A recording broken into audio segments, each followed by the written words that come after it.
Yo, what's going on? It's just Raleigh Ali here, and I'm here with my 3G. Now, I'm going to make this video because no one else does.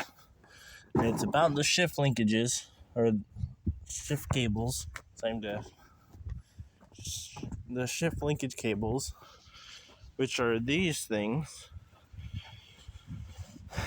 Now, I'm going to show you how you get these little bolts out that go through there and connect to the firewall.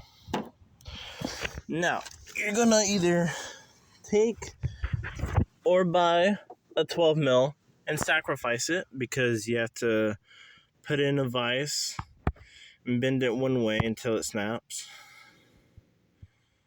There we go. 12 mil. It'll focus.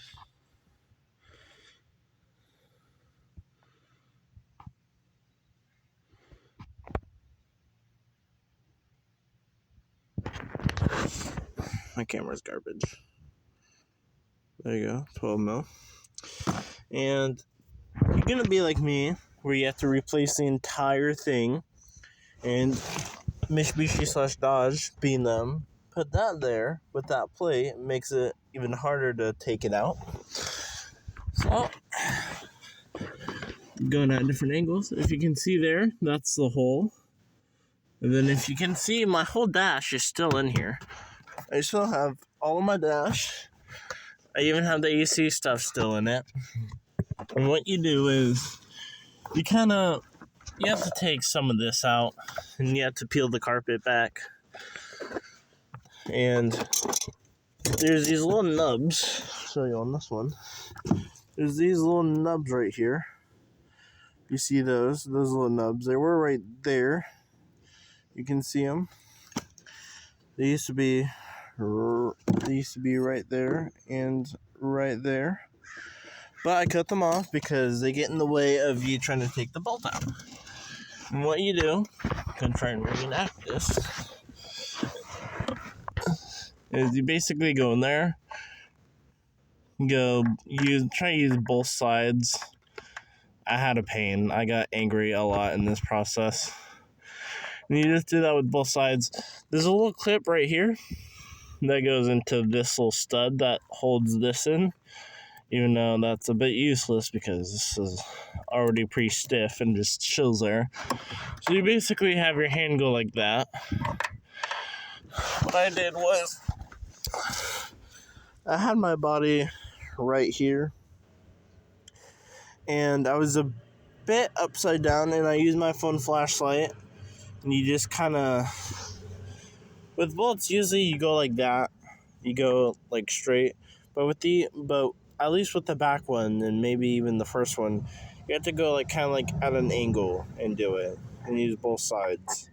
It's not the biggest turn that you use with these, not the biggest turn you can get out of it as far as like undoing it, but it works. And what I have done, got the bolt here, then got a nut that screws onto this.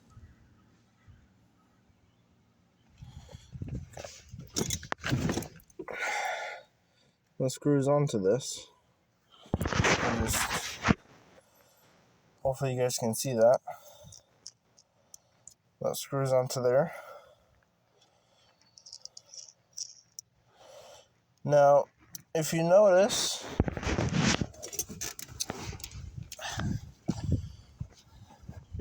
by the way, this is my 2002 Mitsubishi Eclipse. I'll see here. Let me clean the camera real quick.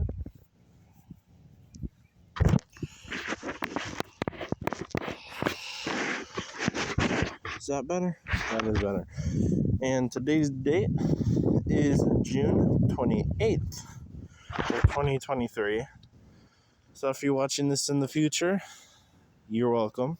If not, probably not, because electric cars, you don't like them.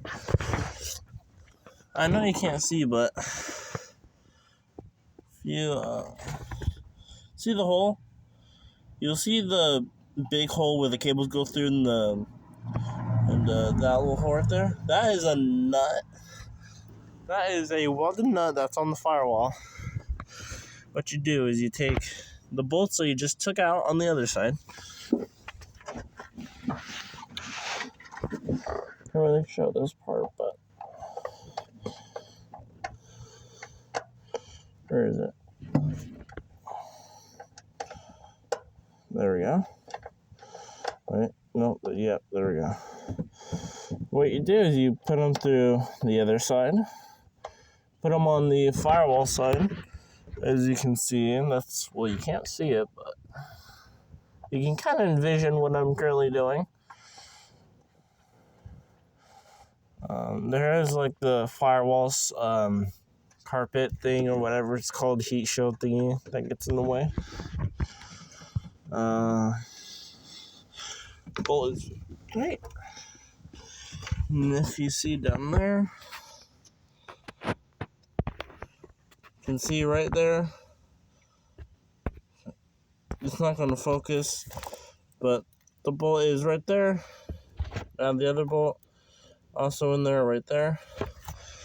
And what you do now is you take your new cables. I have them in the trunk. And what you're basically going to do is you're going to feed them through the way they came out. Meaning that the one's broken, but meaning these are going to basically go back through the hole. This is still going to be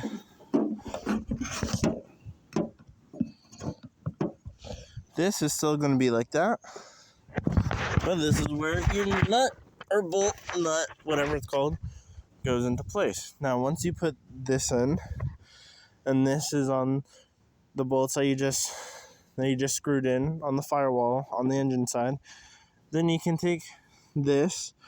I luckily found a nut that is a 12 millimeter nut, so it's all the same size, and it'll poke out, and you just screw that in.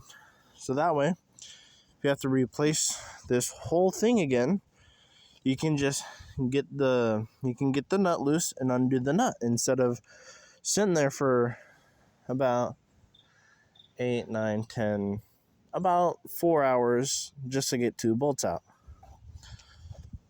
And that is what I am doing for this. This is currently what my 3G 2002 GS Eclipse looks like. It's on Megan Racing coilovers. Getting some new rims. Yeah, I'll do more videos like this, because you look up how to remove or replace these cables and no one does a video on it. No one really does a video on it, so you have to look at the forums that date back from like way back in like 2014, 2006, 2010. Sorry for the vibration. And yeah, so hopefully this video helps you deal with what I've been dealing. Now, undoing the bolts is a huge pain in the ass. It is a pain because you literally have to, like, I literally have my whole body, like, right there with the feet up in there, just trying to get the bolts and shit. And I found a way to do it and got it out. But once that's done, then the easy part comes in. You just take the bolts, like I said. You take the bolts, you come over here. Once you remove the battery and the battery tray, you can go ahead and plop the bolts, screw in the bolts where the welded nuts are on the engine side of the firewall, and then you get a nut that screws onto those nice and neatly, and there you go. And then you feed it in the way it came out. Then you just bolt it in. Well, not bolt it, but tighten the nut on the other side, then it's good. Yep. This video helped you. Please subscribe and like this video, and maybe even give me a little comment down below, seeing if this helped you. I'm gonna do more on this car on the channel as well, so if you want to subscribe to see that, go for it. Megan Racing coilovers, my engines, the 2.416 valve engine with a manual transmission gearbox. Got a carbon fiber hood. Shout out to the friend that traded me that. Put his channel down below. He has a automatic 3G, but he's doing way more. He has making into an Eclipse Evo basically. Nice. Right there, had an intake going from the front bumper up to there, went back to stock. Because when you're like me and you don't really have a lot of money, you need all the gas you can get. And there you go. Yeah, I don't know how to I don't know how to end this video. But again, if you like this video, give me a comment on how much it helped you. Give me a like on this video. And if you're interested in seeing more videos on this car / the cars in the future that I'm getting, then please hit that subscribe button and turn on the noties. And yeah, we'll be posting more videos soon. About 2 videos that should have been uploaded months ago, but I have enough storage for that. So I'll see you all later. To the next video.